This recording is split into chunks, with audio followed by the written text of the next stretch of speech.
Hello दोस्तों, स्वागत है आपका इरफान डॉक्यूमेंट्री। आज हम बात करने वाले हैं एक ऐसे हादसे की जिसने भारत के इतिहास में हमेशा के लिए एक निशान छोड़ दिया। 26/12 मुंबई हमले। ये सिर्फ एक आतंकवादी हमला नहीं था, बल्कि एक ऐसा जख्म था जो हर भारतीय के दिल में आज भी दर्द देता है। लेकिन आज हम इस घटना के पीछे के सच को समझेंगे और एक ऐसे शख्स पर ध्यान देंगे जिसका नाम शायद आपने सुना हो, तहव्वुर राणा। ये शख्स कौन था? इसका 26/11 से क्या कनेक्शन था और क्यों आज भी ये इतना महत्वपूर्ण है? आइए जानते हैं दोस्तों। 26 नवंबर 2008 को मुंबई में एक ऐसा तूफान आया जिसने पूरे देश को हिला दिया। 10 पाकिस्तानी आतंकवादियों ने मुंबई की मशहूर जगहों Chhatrapati Shivaji terminus, Taj Mahal palace hotel, Oberoi Trident, Nariman house और कई अन्य जगहों पर हमला किया। 60 घंटे तक ये हमला चला, जिसमें 166 लोगों की जान चली गई और 300 से ज्यादा लोग घायल हुए। इस हमले के पीछे थी लश्कर-ए-तैयबा, एक पाकिस्तान आधारित आतंकवादी संगठन। लेकिन इतना बड़ा हमला अकेले नहीं हो सकता था। इसकी योजना, रिकॉनेसेंस और एग्जीक्यूशन में कई लोग शामिल थे। और यहीं पर आता है तहव्वुर राणा का नाम। तो तहव्वुर राणा था कौन? ये एक पाकिस्तानी मूल का कनाडाई नागरिक था जो बाद में अमेरिका में बस गया। वो एक डॉक्टर था जो पाकिस्तान आर्मी में काम कर चुका था और बाद में शिकागो में एक इमिग्रेशन कंसल्टेंसी बिजनेस चला रहा था। नाम था फर्स्ट वर्ल्ड इमिग्रेशन सर्विसेज। बाहर से देखने में ये एक सामान्य बिजनेसमैन लगता था, लेकिन सच ये है कि उसने अपने बिजनेस को एक आवरण के तौर पर इस्तेमाल किया था 26/11 की योजना में मदद करने के लिए। अब यहां एक और शख्स का नाम आता है, डेविड कोलमैन हेडली। हेडली, जो असल में दाऊद गिलानी था, राणा का बचपन का दोस्त था। दोनों पाकिस्तान के एक मिलिट्री स्कूल में साथ पढ़े थे। हेडली एक अमेरिकी नागरिक था जिसका चेहरा और लहजा बिल्कुल पश्चिमी था। ये उसकी सबसे बड़ी ताकत थी, क्योंकि इससे वो भारत में आसानी से घूम सकता था बिना किसी शक के। लेकिन हेडली का असली काम था लश्कर-ए-तैयबा के लिए मुंबई के टारगेट्स की टोह लेना। हेडली ने 2006 से 2008 तक कई बार भारत का दौरा किया। वो मुंबई आया, ताज होटल, सीएसटी, नरीमन हाउस जैसी जगहों की तस्वीरें खींची, वीडियो बनाए और हर एक बारीक जानकारी लश्कर-ए-तैयबा के और हैंडलर्स को भेजी।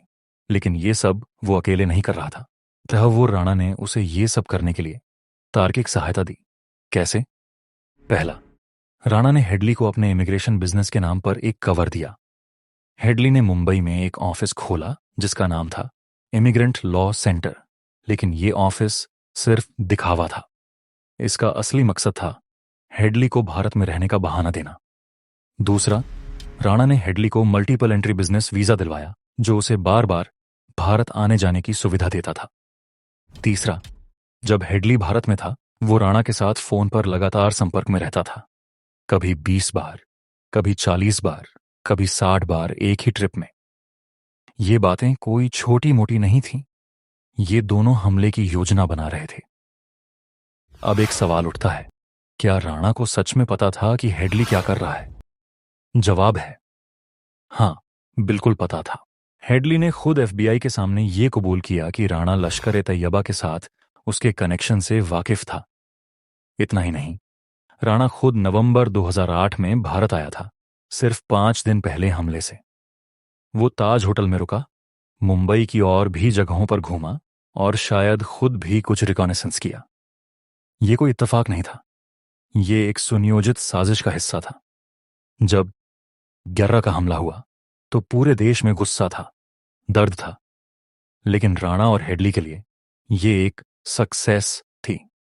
एफबीआई के दस्तावेजों के मुताबिक हमले के बाद राणा ने कोई पछतावा नहीं दिखाया, बल्कि उसने हेडली के साथ बात की जैसे ये कोई सामान्य बात हो। ये बात दिल को छू जाती है। 166 लोगों की जान चली गई, लेकिन उनके लिए ये एक प्लान था जो कामयाब हो गया। अब बात करते हैं इंसाफ की। 2009 में एफबीआई ने हेडली और राणा को गिरफ्तार किया। हेडली ने सौदा स्वीकार किया और अपने सारे गुनाह कबूल कर ली, जिसके बदले उसे भारत प्रत्यर्पित नहीं किया गया। वो आज भी अमेरिका में जेल में है। लेकिन राणा के साथ अलग कहानी थी। 2011 में अमेरिकी कोर्ट ने उसे मुंबई हमलों के लिए सीधे जिम्मेदार नहीं माना, लेकिन लश्कर ए तैयबा को सामग्री सहायता देने और एक डैनिश अखबार पर हमले की योजना बनाने के लिए दोषी पाया। उसे 14 साल की सजा मिली, लेकिन 2020 में स्वास्थ्य कारणों से उसे छोड़ दिया गया। लेकिन भारत ने उसे छोड़ने का फैसला नहीं किया। भारत की राष्ट्रीय जांच एजेंसी ने राणा के खिलाफ चार्जशीट दायर की और उसके प्रत्यर्पण के लिए लगातार कोशिश की। कई सालों की कानूनी लड़ाई के बाद अप्रैल 2025 में राणा को आखिरकार भारत प्रत्यर्पित किया गया। आज वो दिल्ली के पटियाला हाउस कोर्ट में है और एनआईए उससे पूछताछ कर रही है। लेकिन क्या यह सच का पूरा अंत है? शायद नहीं। राणा के केस से हमें यह भी पता चल सकता है कि पाकिस्तान के सुरक्षा तंत्र का इसमें कितना हाथ था।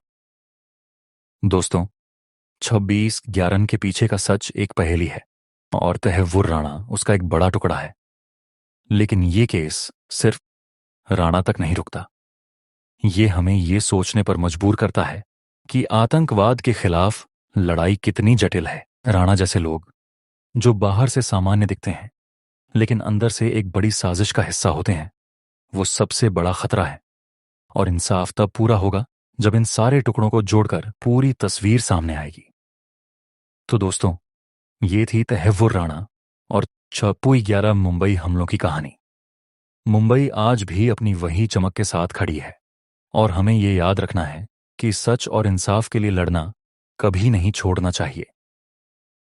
आपको क्या लगता है, क्या राणा के केस से और बड़े खुलासे होंगे? कमेंट में अपनी राय जरूर बताएं। इस वीडियो को लाइक करें और शेयर करें। चैनल को सब्सक्राइब करना ना भूलें। मिलते हैं किसी और इन्फॉर्मेटिव वीडियो में। तब तक अपना ख्याल रखें और सच के साथ रहें। धन्यवाद।